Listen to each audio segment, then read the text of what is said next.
Welcome back to Sikhana podcast. I'm Akam. I'm here with Erin. Hi. Erin, quick background on you. You went to SDSU.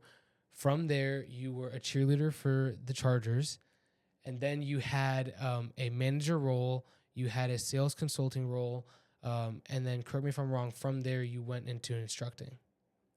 So basically, yes, great research done on your part, by the way. So I was born in San Luis Obispo and then went to San Diego State, was a member of their dance team there. And then from that dance team led me to Chargers. So I was a Charger girl for 3 seasons. And that, while I was going to school there, my mom, before I went to college, was like, you should become an instructor because with your dance background, you're going to really love it. Yeah. And it was what she did. And I was like, ugh. I don't know, Mom. I might not want to do that. Yeah. She's like, no, you're going to want to do it in college. I'm like, okay, fine. I'll get trained. So I did because moms always know best. And so I went to the training and ended up loving it. And that was my steady college job. So I would go teach class and then change in the locker room and then head to my first class, Okay. So that was really the fitness has always kind of really thread its way through my life. And then sometimes it's at the forefront and sometimes it's not. So I think in the very beginning, I was really focused on, I wanted to be corporate and I wanted to, after I graduated from SDSU, I wanted to wear a suit and carry a briefcase and do all the things. I wanted to have business lunches and do that.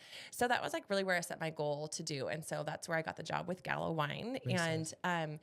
Gallo Wine was on everybody's here's what you have to do to even get this job to the second step. You have to either get a job at Gallo. It was either with Pepsi, Xerox was huge back in the day. And it was basically because their training programs were so amazing to get to the corporate world. And Makes I wanted sense. to be in pharmaceutical sales. Yeah.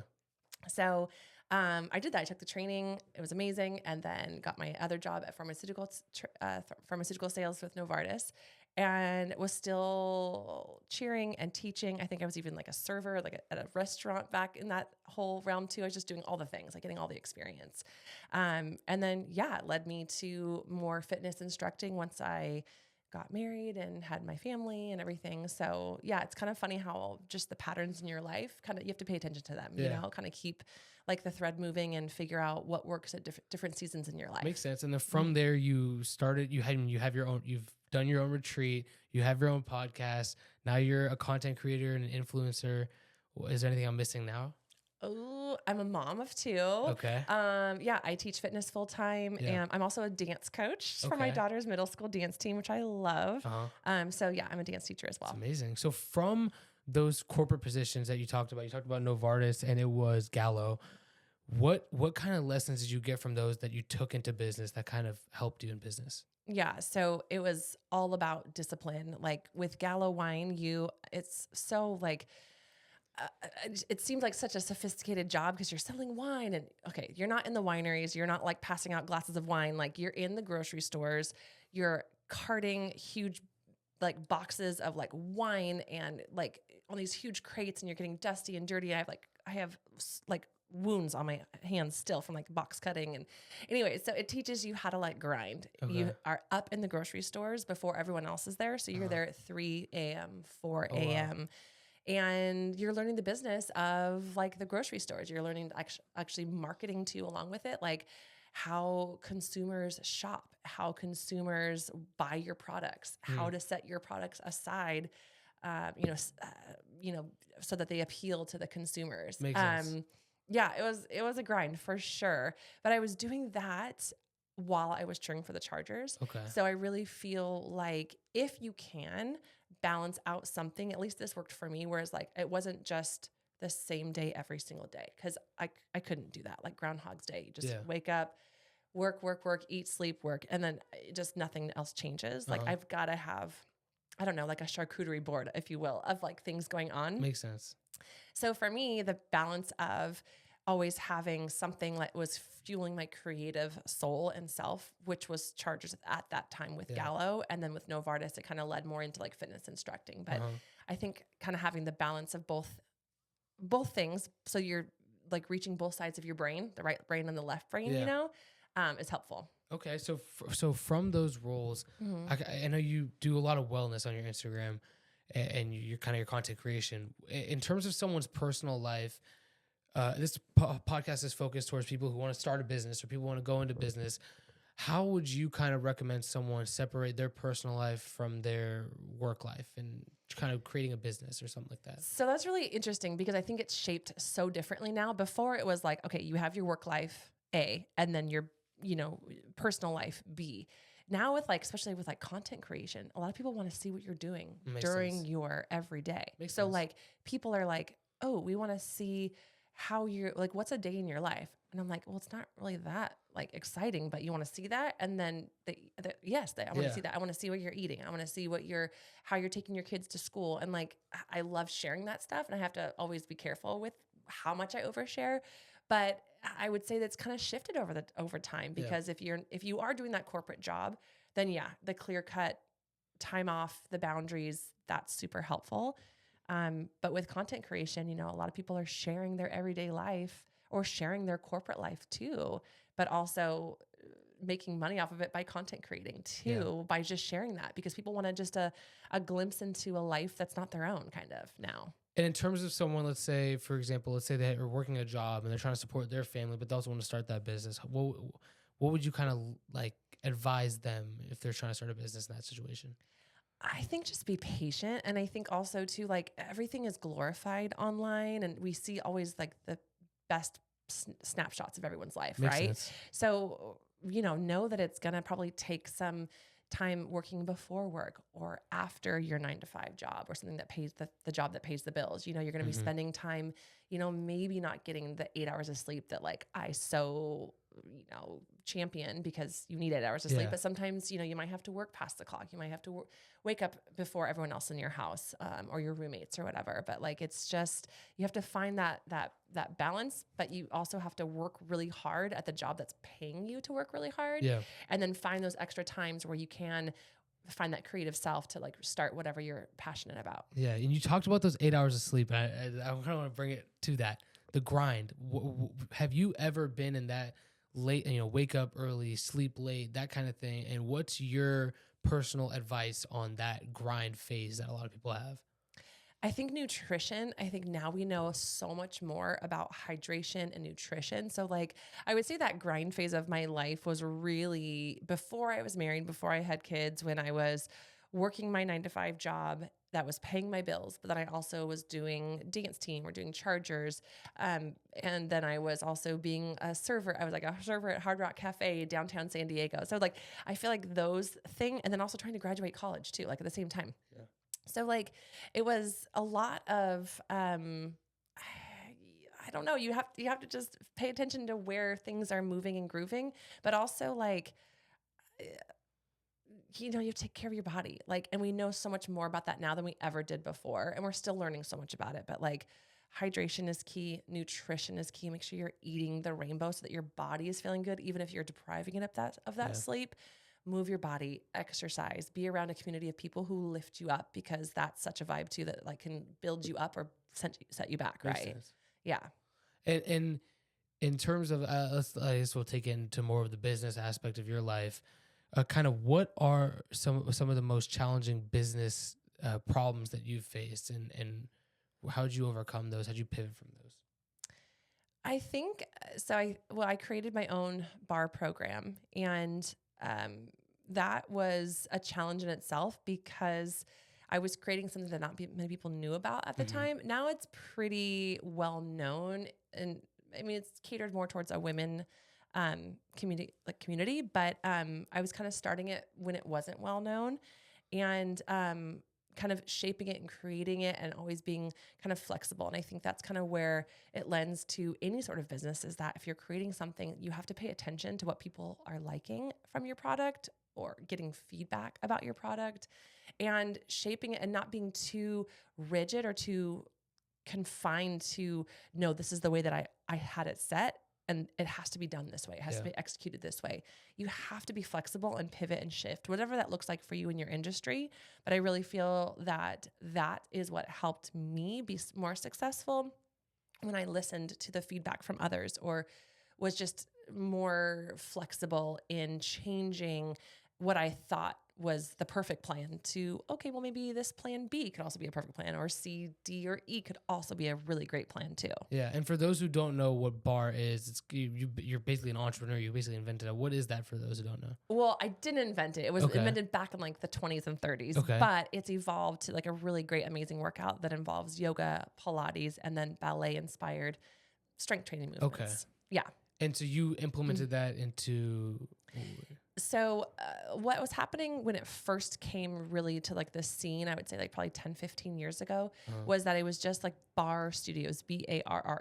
So bar studios were like popping up, and you know, you had one element of that bar, you had one format, you had one type of workout when you went to that bar program. So my parents own health clubs on the Central Coast. And so my mom, who was is an instructor still, she was like, well, let's create this program now to like come to us. We are already a health club. They don't have bars. They don't have exactly what these bar studios were having and providing for their customers.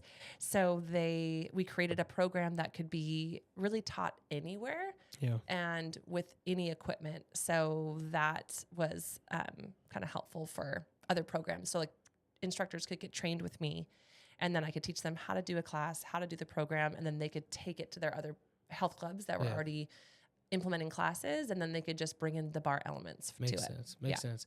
So you had those, I guess, those corporate kind of jobs and kind of trying to set yourself up for that corporate world.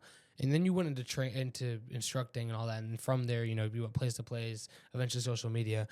My question though is, in terms of you starting your own path, when would you recommend someone just take the training wheels off and take that step towards their dream? Because I know that's one of the things that a lot of people are kind of worried about is, when can I do it?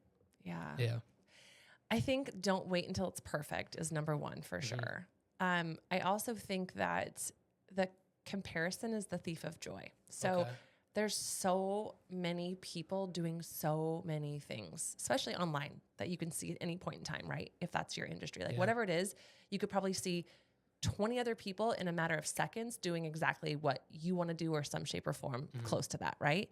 So I think just like your authentic voice is so special, and to just lead with that at all times and jump before you're ready. Have things in place, have a strategy, or have your niche down, like have an idea, have a plan, but don't wait for the perfect day, the perfect timing, the perfect everything, because it really won't ever happen.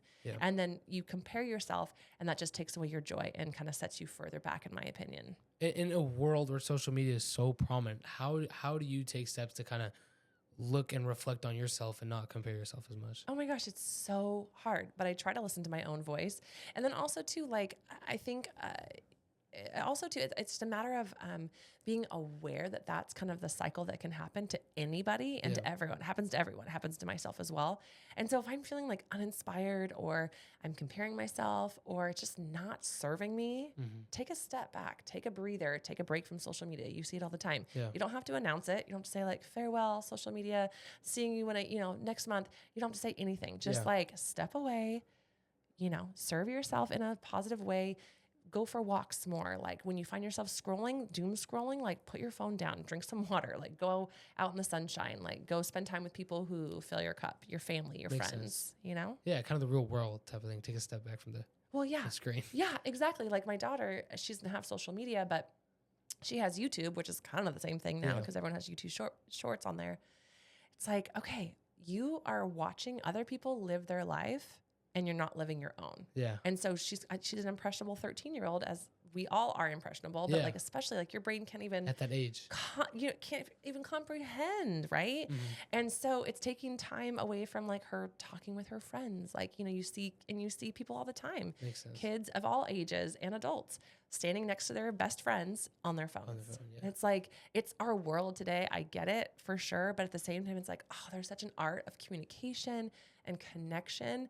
And that is, I feel like, really what's going to set anybody who's listening that's like starting out their career, it's going to take them one step ahead, is the connection piece, because that's what people are not doing now. And I feel like I sound so old by saying that, but it's true. Like, to be able to talk to somebody, like doing what you're doing right now, like talking to me, it takes a lot, right? And then to be able to like build something from that, or just like, I don't know, my parents are very, obviously they're entrepreneurial, but also customer service is at the base of everything. That I remember like my dad teaching us, like, say hi to everybody, treat, the janitor how you would the CEO, like, because you never know, because that janitor might become the CEO one day. So like walk in and leave everything else at the door. Like walk in, you are your professional self. You say hi to everybody, look at everybody in the eye. That's hard to do sometimes too. So. And you talked about, I guess, how to avoid social media, but let's say you are the creator. How do you use social media to optimize your own business? I think that I found a niche, and I think that seemed to work, because before I was not. And I feel like even when I look at my social media, I feel like I can always refine it more and be like, oh, okay, like I can do this or shift that way. I love to share fitness and wellness things. Yeah. A lot of people come to my page because my daughter and I do dances together. And so they love seeing that. But now we don't have time to really do those dances together. So we don't do that as much. So I don't know. I just want people to come to my page and just feel like a little bit inspired, or a little bit like they're not alone in something. Like I share other like family struggles that we've had in our life. And so I just want people just to feel like, hey, this is real and not alone. But I feel like that's, as far as doing it with business, you have to make yourself relatable, but also like find yourself in a relatable situation where you can also niche down, because you can't appeal to everybody at all times. So your biggest thing would be finding a niche and finding a niche and a technique and a voice that like is you. You can always get inspiration from other people, but you always want to like speak to your audience as if you are speaking to your friend. Yeah. Yeah. And so within social media, you have kept your engagement so high. I mean, you have 50,000 followers on Instagram alone. How do you continue to keep those followers engaged? That's a great question. I love connecting with them. Okay. And I feel like I always try to respond personally to every single comment that's ever on any of my things. Like I love that. I also love like when I see people in real life, like in my classes, I try to connect with them there, and then like, let's stay connected online, so it's like you're in real life, but then we can also see each other, on social media as well. And then also just trying to be like that connection point to, I don't know, like, it's fun to connect with people, and it's fun to like learn about people and know certain things, because you may only see them for a little bit. Like with me, I just see them in my classes, or they're complete strangers, but I feel like I've talked to them so much online that like, there's just, I don't know, a deeper connection with just being relatable and just being real. Yeah. And do you have like a schedule that you post like regularly, or is that just whenever? I wish I could say right now that I did. I go in and out of having it. And I will say that the more I put into it, the more I get out of it. And there's just seasons of life where things in real life are taking over more of my time and my bandwidth than social media. Makes sense. But then when I can have a balance it out, it's like, it's amazing when I can, and then schedule it all out. And I would say that the most successful people online do have a schedule that they adhere to. Yeah. Most definitely. How do you get profit from that brand then? Or where do you get most of your profit from? Is it from social media? There is, well, I mean, I guess like it kind of goes in and out. So like the more I put into it, whenever I'm like gung ho about it, like then you'll get more collaboration emails. And so there's a couple ways to make money online. Do you want me to kind of jump into that a little bit? Yeah, sure. Okay. So if you are a content creator online, there's a couple different ways. So brands can either reach out to you and give you a flat fee, send you product, and you post about it, or you have an agreement about what you want to do or what they want you to do. Yeah. And they give you guidelines. Some are like a high dollar, some a couple of thousands of dollars, but the more money you get, the more specific, of course, that they're going to want. Like Makes sense. Want a 20 to 30 second reel done. You have to have this keyword in there, like all very, very specific. Yeah. There's also different ways. There's different programs that people can shop through the things that you're buying and that you're seeing, or that you're getting for free too.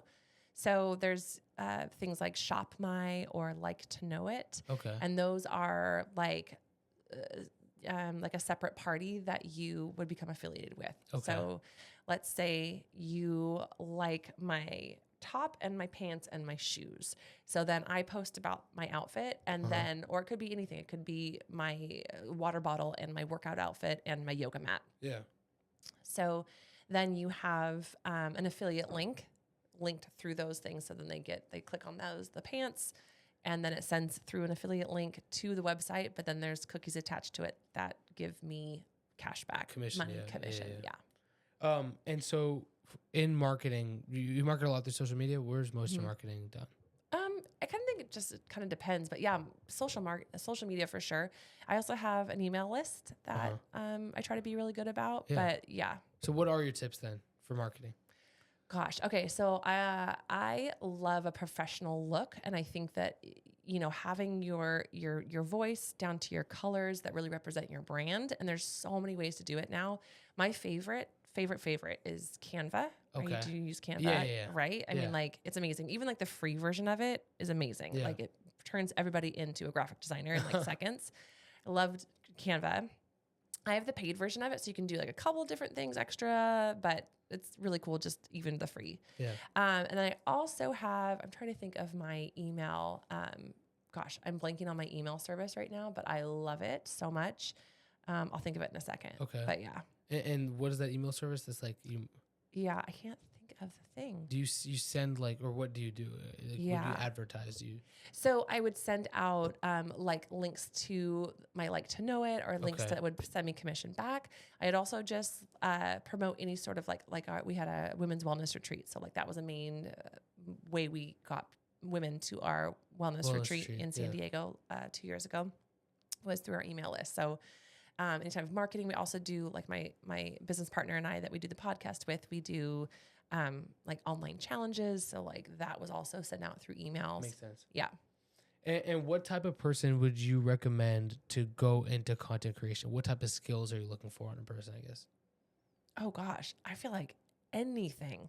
I mean, one of our really good friends, she started knitting and has like a gazillion followers, and she is a knitter. Yeah. And people knit and they follow her, and she's created amazing products and brands and collaborations with yarn companies even. And like, she's created templates for that. I mean, it could be anything. Okay. Like, you are not alone in this world, like everybody wants to learn something from you. I feel like, Makes if you sense. have a loud enough voice to share it, then share it. It could be any scrapbooking. It could be stamp collecting. It could be coin, whatever. I don't even know. What other things, random things? Yeah. There's a ton of, and that kind of, I guess that kind of brings you back to that niche idea of just like going in on something.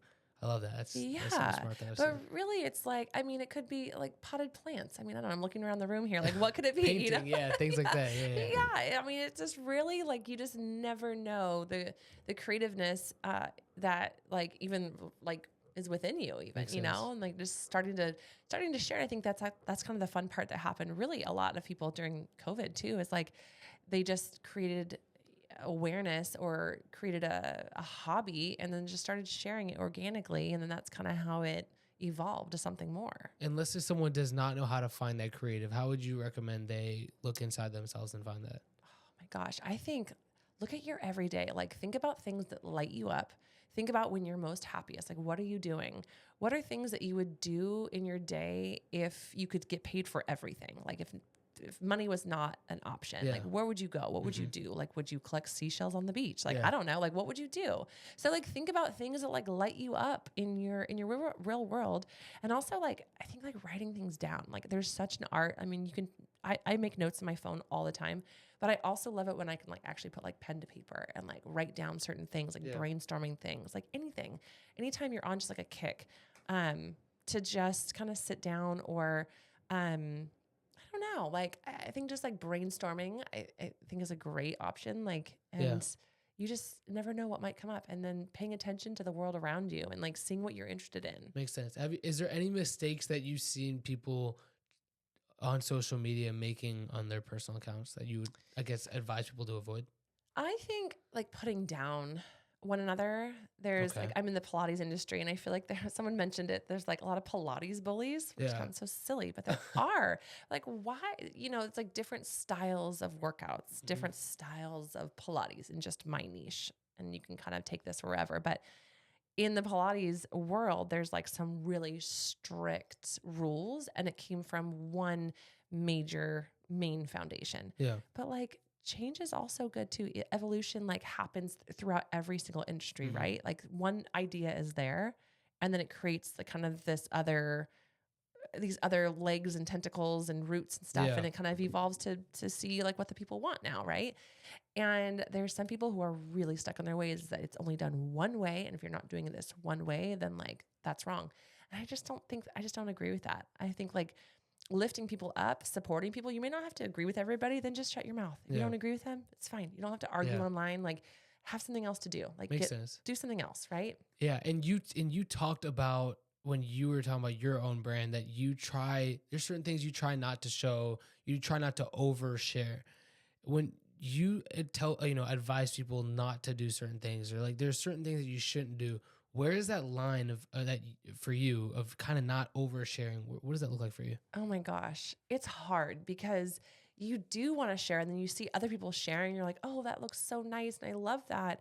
And then you also see like the dark side too of like oversharing, like too much information, oversharing stuff with your kids nowadays. It's just like, it gets icky. So I think like just staying true to your main message and whatever that may be. Like, I think like for me, it's just been, if it doesn't serve me, if it's not filling me up or feeling good or feeling forced, set it aside. Okay. Try something else. Like let's do less with social media at this point, and then we're going to focus on the email list, and we're going to focus on the podcast, and we're going to focus on different things. So I love to have a lot of different things, little fires, like little like embers in the fire, because you can always kind of pivot and shift if something's not feeling right and feeling forced. Yeah. And you talked about those little embers. I kind of want to elaborate on those.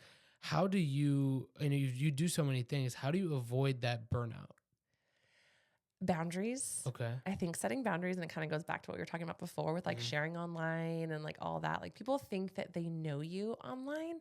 You're like, oh my gosh, I didn't even share that much, but you do know a little bit about me. Yeah. But also too, like I teach a lot of fitness classes during the week, and that takes a lot out of you. I don't know if people totally understand that, but it's not like you're just showing up for a workout. You're prepping, you're planning, you are giving so much of yourself during class. Like sometimes I have to go home, like, and I'll teach 3 classes in a row, and I have to go home, like take a nap, like before my kids get out of school or something, if I can squeeze it in. But like, I have to set boundaries. So, I would love to help sub for somebody, like if they can't make a class, or I'd love to say yes to this outing with a friend. And I love doing all those kind of things. I love helping people out that can't teach their class, or I love, like saying yes to certain things, but also too, like when you say yes to certain things, you're also saying no to other things. Makes sense. And the boundaries are just huge. Like I think, I think if you were like a hairdresser, like you have clear cut boundaries of when you're going to be doing hair, like when you're in the salon, right? And you're not going to stay over, you're not going to come in earlier. Same thing. Like if you're on your phone and texting is primarily a way that you deal with your customers, like, okay, I have my texting hours or my calling hours from this time to this time. And you really have to be diligent about putting on do not disturb on your phone or stepping away and like not being available. I think that just the boundaries is huge for burnout, just realizing when it's happening and know that's not a sign of weakness. It's just kind of like feedback, right? It's Makes like your sense. body telling you something like, okay, like we need to shift a little bit. Okay. And you talked about it earlier, but I want to kind of ask you more about it. You talked about how you kind of go and reach, or, respond to as many people as you can and do things like that. How active are you on I will say a weekly basis in responding to your followers, or kind of engaging with the people who follow you? Ooh, I mean, I guess it kind of depends. I think like I try to not let one comment go unrecognized or unresponded to. It's kind of different. Like if something's gone viral, like at least I'll like recognize it with like a little like heart on the side if I don't respond right back to it. But the majority of the time, like things are very doable where you can like kind of, like block your time. Like time blocking is huge. So it's like, okay, if I know that I've got this many hours to put in work, then I know that my time blocking for responding to comments is going to be from this hour to this hour or 30 minutes right here. Yeah. So I think like time blocking is helpful with like everything, because also you can also turn that into doom scrolling. And then all of a sudden you're like down this other path and you're like, wait a minute, where did I just end up for the last 30 minutes? So I think like being really like focused on what the task is at hand, especially with online, because online can just take you down all these rabbit holes, right? Yeah. So you have to be like diligent on Makes sense. your boundary too. And with everything that you're doing on top of, responding to social media and taking care of kids and, having time for yourself, time for your husband, time for your family, how important is scheduling and time blocking, like you mentioned? So important. Okay. I think like, and there's great apps too. Like Calendly is amazing for like scheduling appointments. Yeah. So there's different like, outsourcing you can do.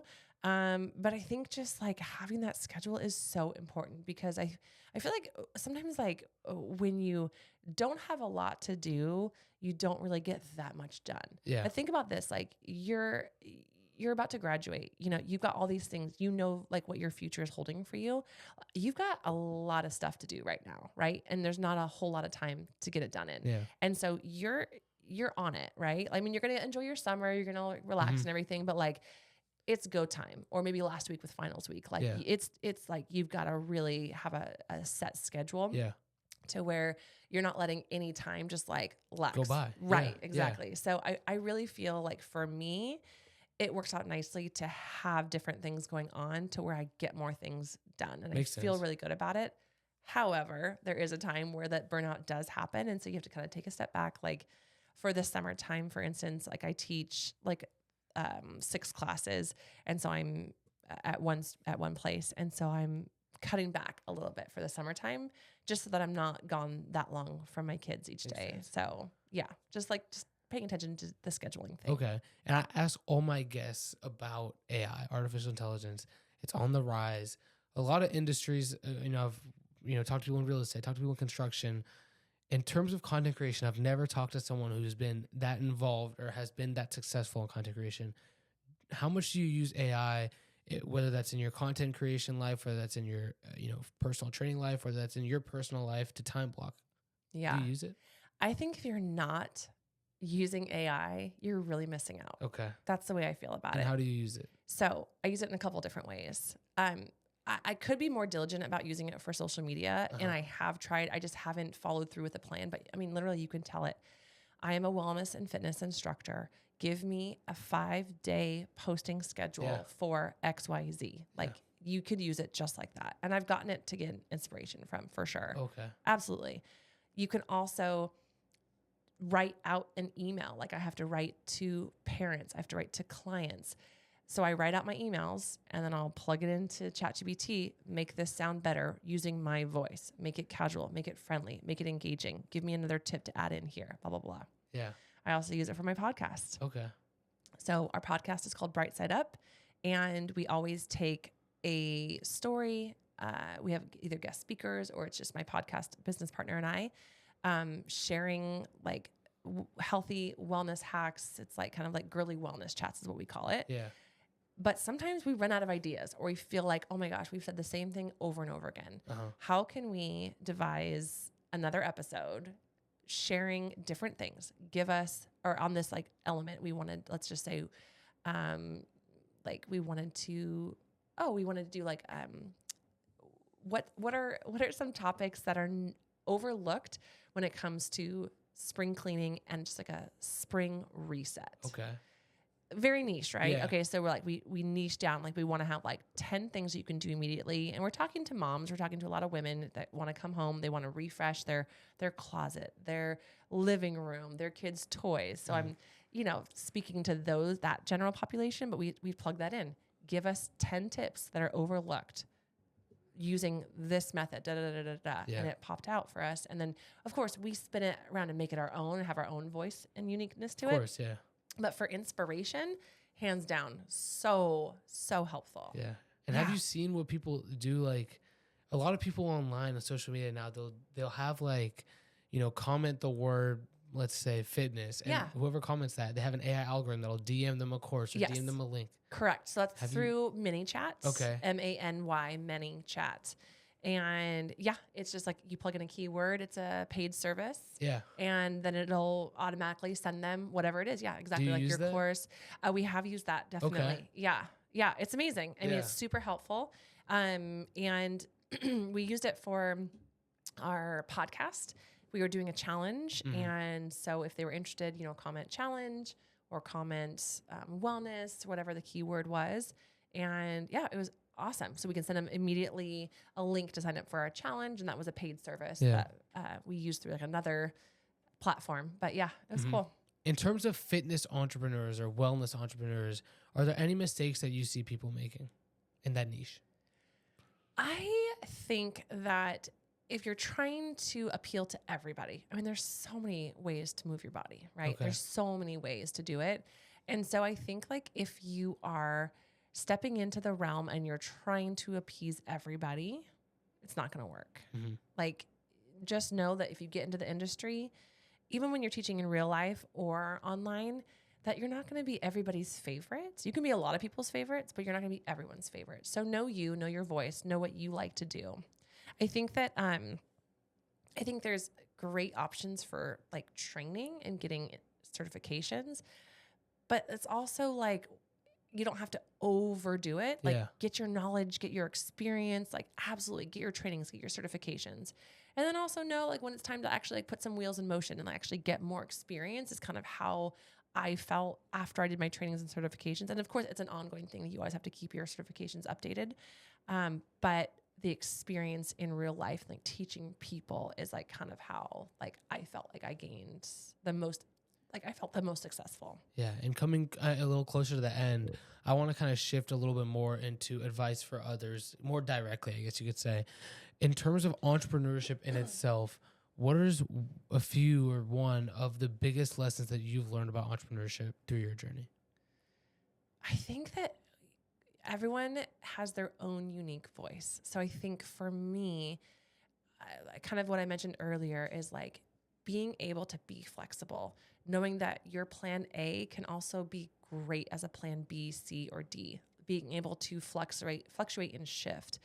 I think like, even through the pandemic, it was a great time have every industry was impacted. Yeah. And so a major pivots happened for greatness, right? Like a lot of pivots happened during that time that really made things better for people, right? I mean, like the work from home life, like everything.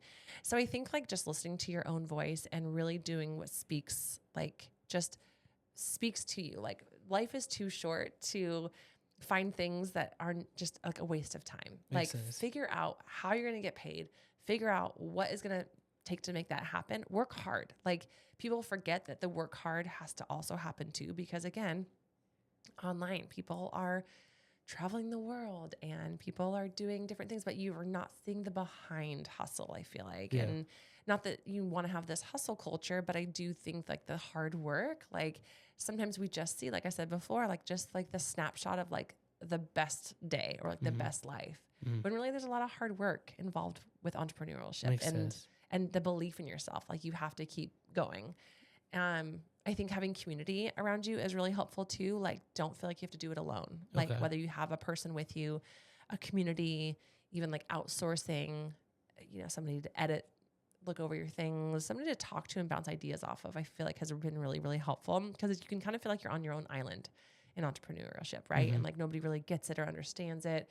But I've found like with teaming up with my business partner, Chelsea, like I found a lot of success in that like accountability because, okay, you're doing A, B, and C, and I'm doing C, D, and E, and F over here, like as far as jobs go.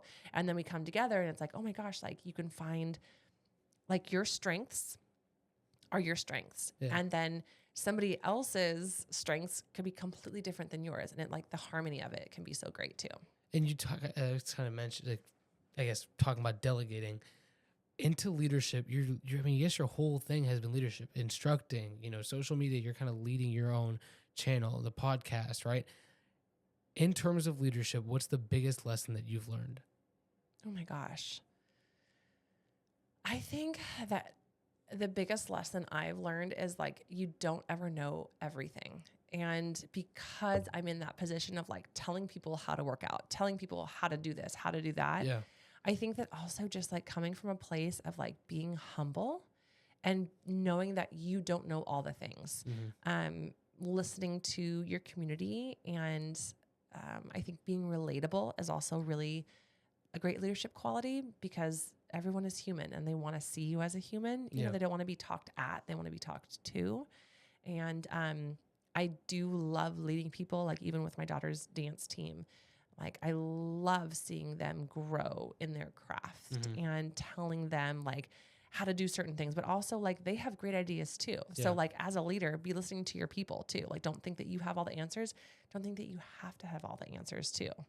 So if you could give, I guess, traits to help someone become a better leader, you said it would be help, or I guess don't act like you know everything. And that second one was like listening to their ideas, that Okay. you don't think you have to know everything. But I also think too that there also comes a point where that you have to kind of mix the humility and not really, knowing that you have to have all the answers, but also you have to come in with a sense of confidence too. Okay. And so there's like a fine line. Like, how do you come in with this confidence, knowing that you're the person for the job, but also listening to your people and like knowing that it's okay to not know the answers. Like I remember back to my dad's with customer service. If you don't know the answer, you can say, I do not know that, but I'm going to find that out for you and get right back to you. Yeah. There's so much, that's okay. That's so much grace in that. That's okay. But you have to follow up and then let them know that you found out the answer. Yeah. And if you could give, a few pieces of advice to someone who's looking to start a business in 2025 in this era, what would those be? I know you mentioned AI, so one could be, for example, using AI. For sure, using AI like ChatGPT and Claude, and even like, okay, here's my idea. Like, give me 5 other ways to market this, or 5 other ways to make money off of this. Yeah. I think that's just like using all your resources, but also too, like, don't use all your resources. There's so much stuff coming at us at all times. Like, figure out where you're going to get your greatest source. Is it YouTube? Is it Instagram? Is it TikTok? Okay. So maybe you pick 2 of those, or LinkedIn too. It's like all these things, like, but there's also like sensory and information overload too, where I think there's so much more information now in 2025 than there's ever been at our fingertips. Right. And it can be overwhelming. So don't feel like, again, you have to have all of these sources and be experts in all of it. Yeah. Get to know something, get to know your craft, get to know where your audience is at. Where are people going to be looking for your craft? Is it online? Is it on LinkedIn? Is it on YouTube Shorts? Is it on an online course? Where are you going to find your people? And do some research with that. So have a plan, have an idea about the brand. Like, what do you want your brand to look like? What do you want your brand to sound like? And again, you can plug that into ChatGPT too and be like, okay, here's these things that I love about this. Now help me create XYZ, like there's so much stuff. And I think just like be patient, be flexible, like I mentioned before, and keep in the joy of it all. Like remember why you started, right? Like remember why you were in this place in the first place to even want to start whatever it is. Cause I think you can dream big, and you're never too young and you're never too old. I think is so huge too, because online we can see so many people younger than us or older than us doing certain things, and there's just no rules with it. You can start and finish whenever, and restart and finish anytime. Makes sense. Lastly, to close it out, I want to kind of target the people who are looking to start but are just worried. They're either worried about, let's say for social media, how will others think of them, or they're worried about their financial situation. If you could give one last piece of advice to the people watching this or listening to this, what would that be about their business and their startup or their idea?